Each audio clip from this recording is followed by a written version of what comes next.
Lots of photos get uploaded. Okay? This is our current geotagging UI. It's confusing and it's slow.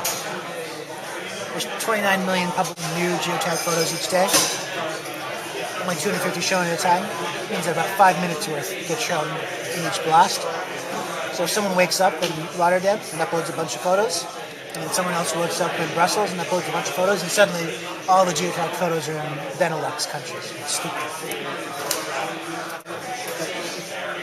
Popping hot tags for places like Seattle, in this example, London, St. George's, along with hot tags for certain events. So this is a tech conference in Mexico. So the new images will automatically pop up.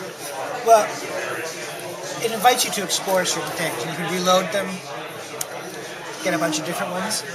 But it's locations that have an unusual burst of activity in geotagging. So maybe Buenos Aires, or maybe the Rocky Mountains. If you click on one of these, this is actual data from a couple of weeks ago. The connection's so slow here. I'll show you some of the stuff after, but it just takes forever to load. It's Future Web Apps Conference. It happened in London. We show some other hot tags from the same time there, and you can see a bunch of the photos. A little digression. Some of the times it's just the place that's hot, and there's some tags inside of it, like Detroit, and then there's a Tigers game in this date. You can zoom into that. And this is the traditional pink dots on the map UI. Except instead of the little widget up at the top for paging through the photos, you have this, which everyone understands. You click on one of the photos and it'll highlight where it is on the map. You click on this down here. Oops, this is searching for graffiti in Detroit. Your UI and about 5 times faster as well. It's actually more fun to explore. Will this be like the new UI? That's how people are going to get Flickr from now on?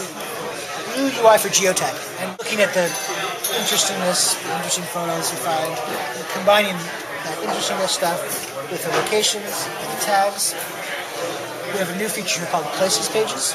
So you're looking at London again, or you do 100 trillion calculations a day or whatever it is to determine what are the iconic photos from each place.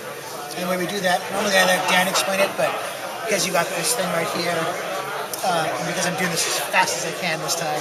Take your time, dude. I have no rush. Like, I got nowhere to go. Okay. What we do is you look for the most interesting photos from San Francisco.